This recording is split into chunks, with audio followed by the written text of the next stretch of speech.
Agradeço a Vossa Excelência, presidente Renan Calheiros, senhoras, senhores senadores. Antes que iniciemos a ordem do dia, eu gostaria de trazer aqui algumas considerações em relação a esse momento extremamente delicado da vida nacional. Na verdade, senador Ferraz, eu não tenho dúvidas de que no futuro, não muito distante, os pensadores, os estudiosos, os cidadãos interessados na história política desse país irão e haverão de se debruçar sobre essas últimas semanas, tanto na Câmara quanto no Senado, para compreender exatamente a transição por que passa o Brasil. E certamente o primeiro dos sinais, ou a primeira das comprovações que esses estudiosos terão que fazer, sem dúvida alguma, é a constatação de que ao longo desses últimos meses, senador Tasso, senador Regufe, nasceu no país uma nova consciência nacional.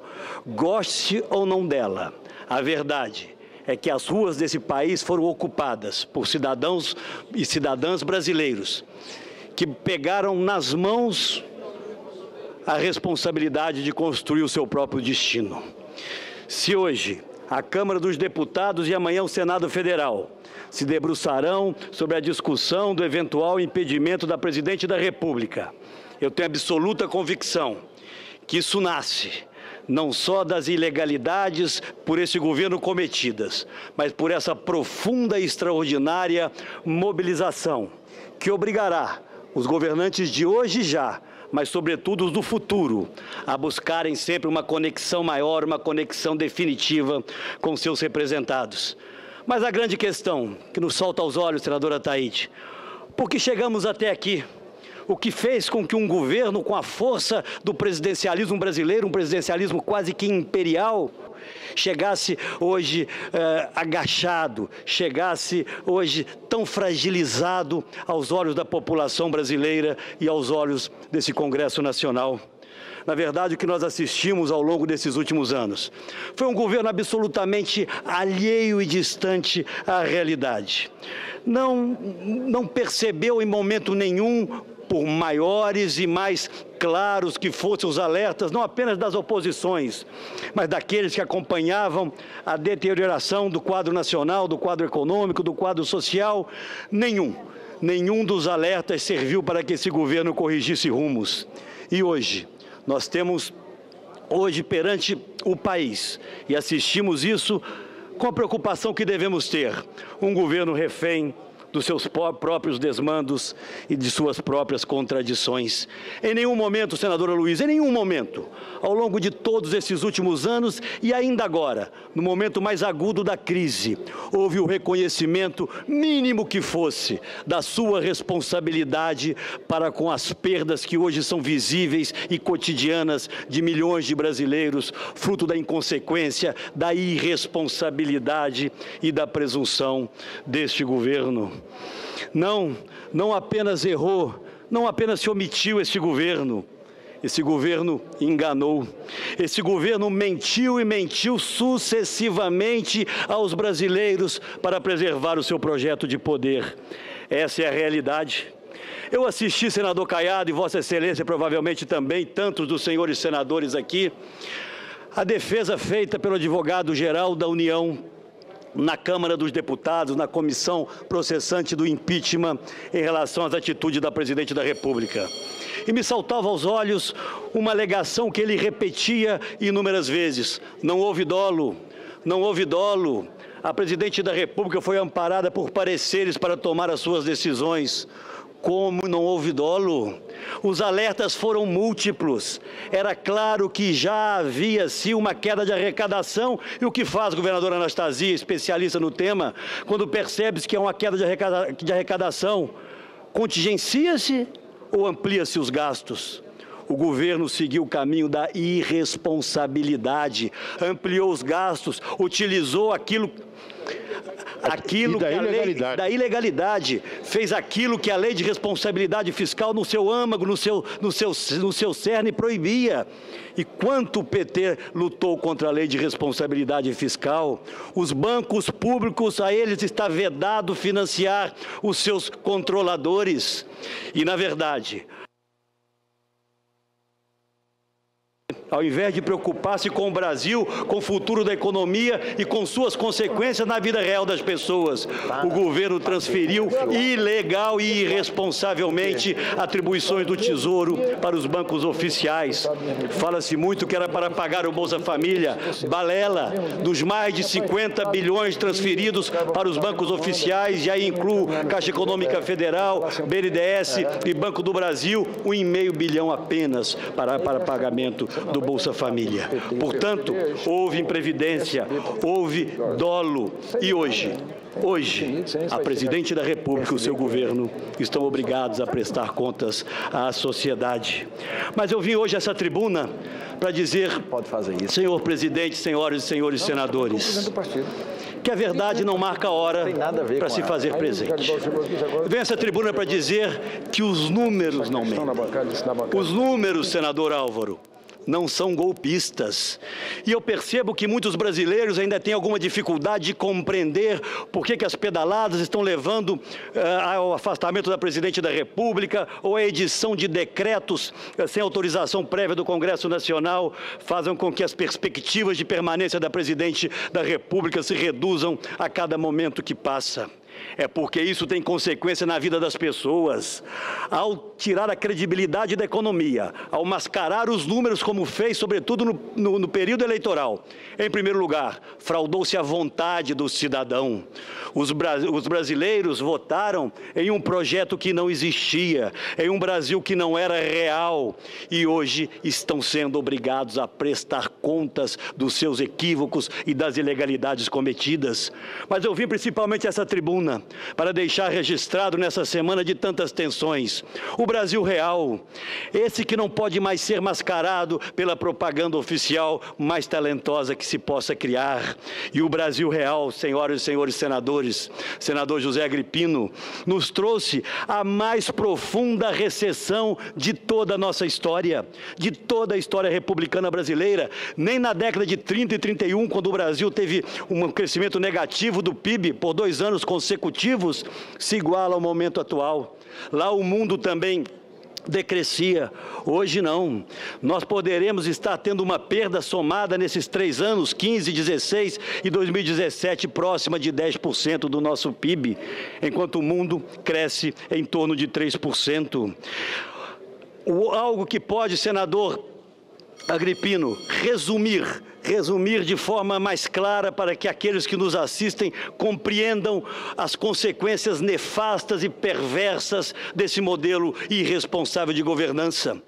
Se nenhuma tragédia mais ocorrer no Brasil, se nada de mais grave nos espreitar na próxima esquina, os brasileiros terão no ano de 2020 a renda per capita que tiveram no ano de 2010.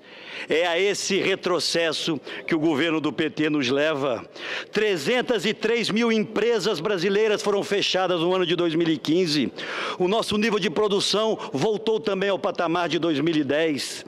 Nós tivemos uma queda dos investimentos de 24% desde o ano de 2014. Foram, senadora Taide, 108 bilhões de dólares de capitais estrangeiros que nós perdemos desde o ano passado. E a inflação acumulada dos últimos 12 meses, na campanha eleitoral, ela já se aproxima dos 10%. Hoje, temos um país, senhoras e senhores senadores, rebaixado por todas as agências de classificação de risco, com as consequências perversas, mais uma vez, desse rebaixamento na busca de financiamento das nossas empresas e, obviamente, na nossa atividade econômica. Isso tudo é consequência dos equívocos e ilegalidades deste governo.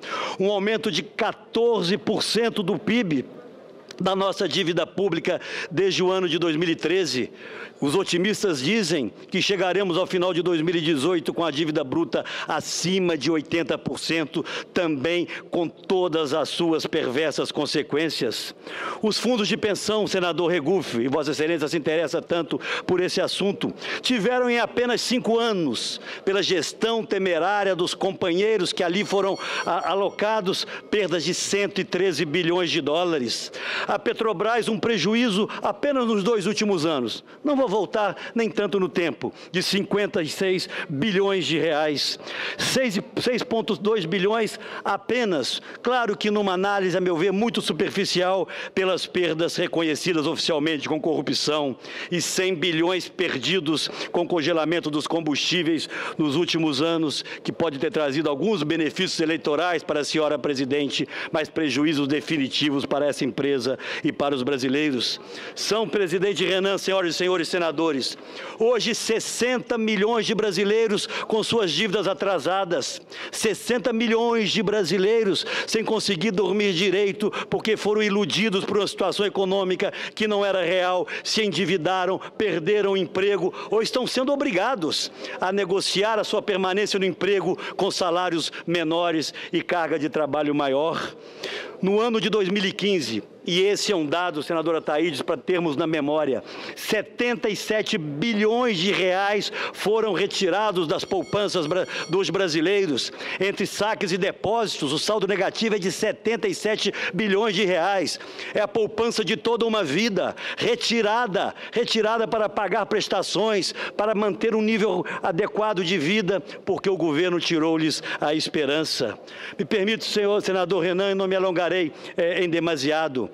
A indústria, e ontem recebi o presidente da CNI, Robson Andrade, que dividia a sua perplexidade e a sua angústia com uma queda desde 2013 de 25% na nossa produção industrial. Senador Tasso, nós voltamos a ter uma participação da indústria no PIB brasileiro que nós tínhamos na era pré-juscelinista. Vossa Excelência, que já acompanhava a política brasileira tão de perto naquela época, no período pré-industrialização do Brasil, a nossa indústria foi destroçada e ali é que deveriam estar os empregos de melhor qualidade.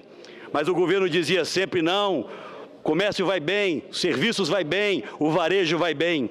O varejo teve uma queda de 10% nas vendas desde o final do ano passado. Mas o que é mais grave, senhor presidente? E o meu esforço hoje é traduzir as ilicitudes, as ilegalidades, senador Moca, os crimes de responsabilidade cometidos pela presidente da República para a vida real de cada brasileiro e de cada brasileiro. Hoje, o Brasil é o país que mais desemprega em todo o mundo. Temos 10 milhões de desempregados hoje entre nós. Apenas no último ano, foram mais de 2,5 milhões de pessoas, de brasileiros, de pais e mães de família que perderam seus empregos. Nos mais jovens, até 24 anos, senadora Thaíde, 21% de desempregados, 1 em cada 5 brasileiros estão desempregados e o estoque de empregos formais no Brasil reduziu ao que nós tínhamos há 4 anos atrás. E aquele discurso, aquele ativo, que não era apenas dele, mas eu reconheci que teve parcela de responsabilidade o governo do PT no primeiro mandato do presidente Lula, que foi a inclusão, que foi a ascensão social, senador Agripino, em grande parte construída a partir da estabilidade da moeda, da credibilidade do Brasil readquirida e, claro, da ampliação dos programas sociais.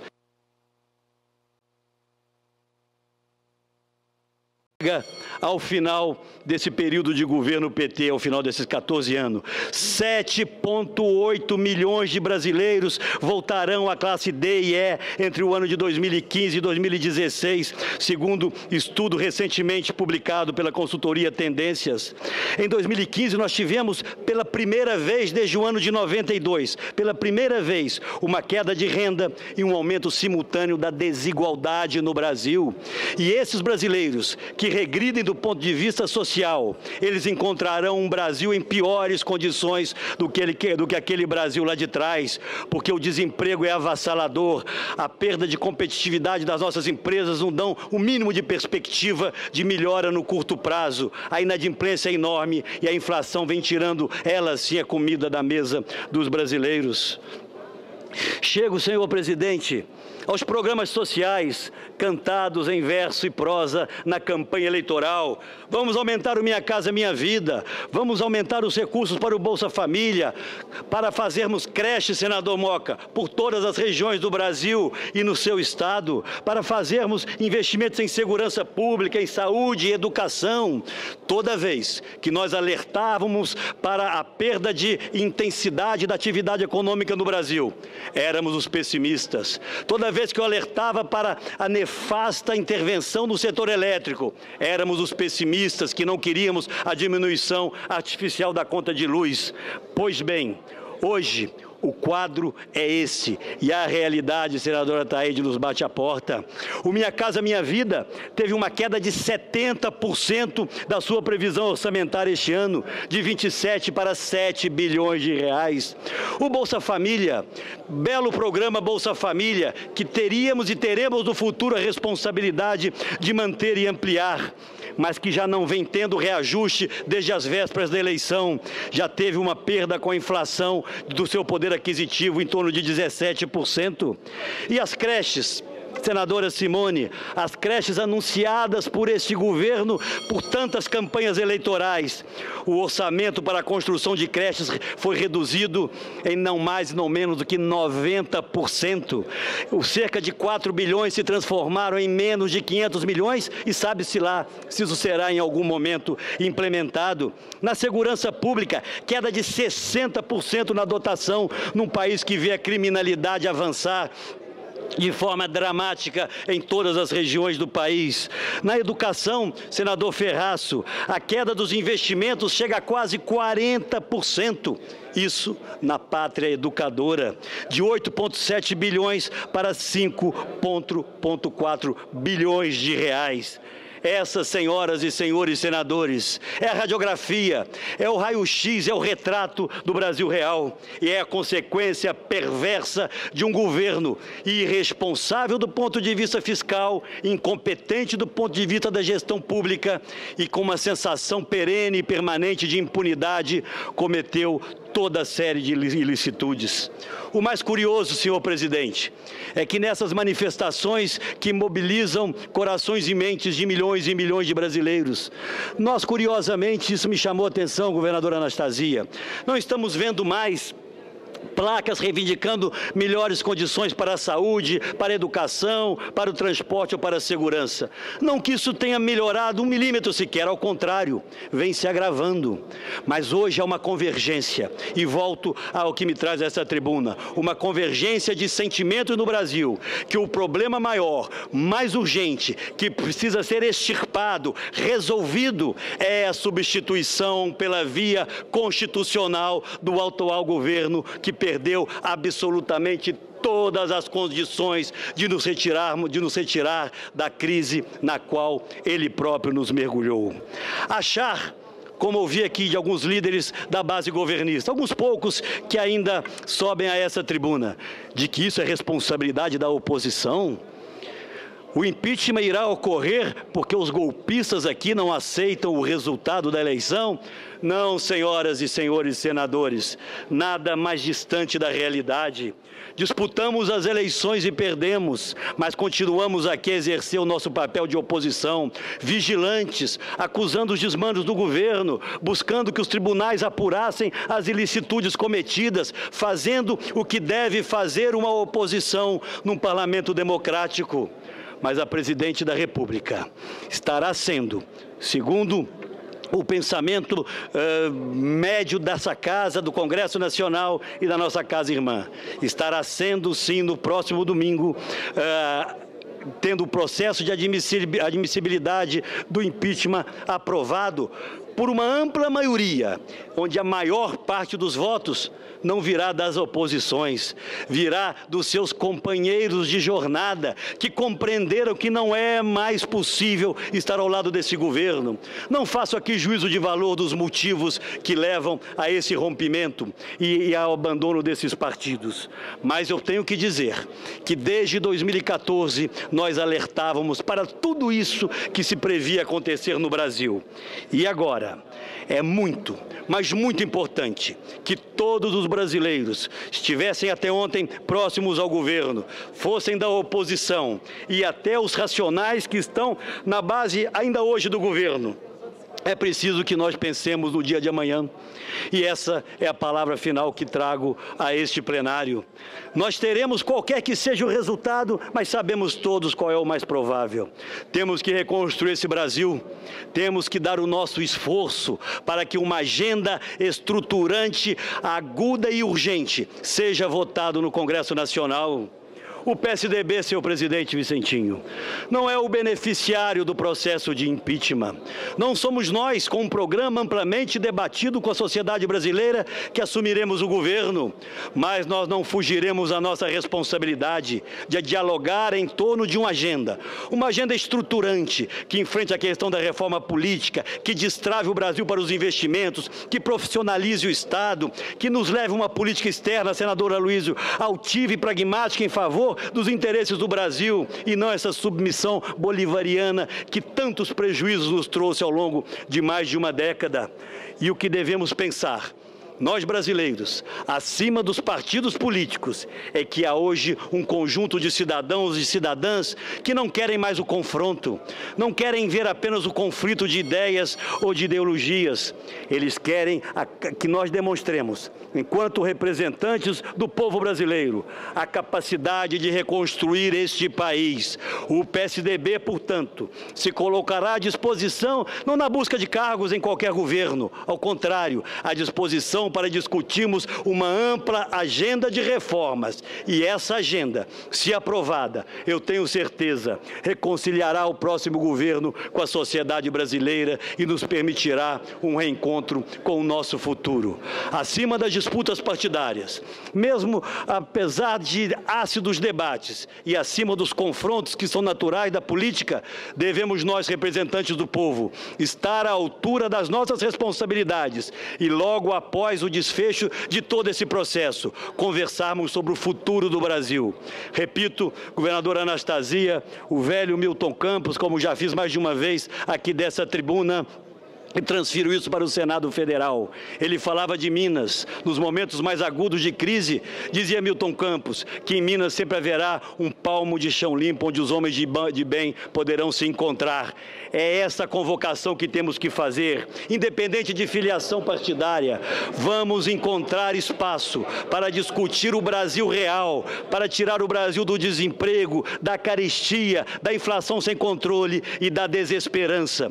O PSDB jamais faltou ao Brasil e não faltará nesse instante, por não percebermos quaisquer condições da atual presidente da República nos tirar deste lamaçal e dessa crise profunda na qual nos mergulhou. Nós votaremos pelo impeachment, votaremos unanimemente pelo impeachment e estaremos aqui de pé, de cabeça erguida, prontos para debatermos e apresentarmos uma agenda profunda de reformas que resgate a confiança, a credibilidade e a capacidade, senador Petecão, de os brasileiros e brasileiras sonharem com um novo futuro. Muito obrigado.